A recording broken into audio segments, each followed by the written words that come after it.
In Regina, the highest voter turnout was in 1988. Included in that election were multiple bylaws, including one to move railways. Since then, the voter turnout has steadily declined.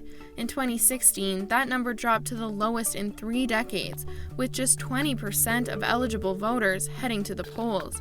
In that same time, the number of eligible voters has actually increased by about 50,000 people, but during last election, turnout was half of what it was in 1988.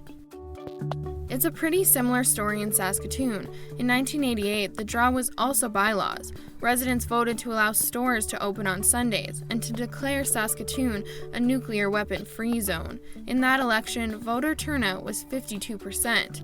There have been ups and downs since, but during the most recent election, turnout was down to 40%. In 2016, they had 83,000 more eligible voters than they did in '88.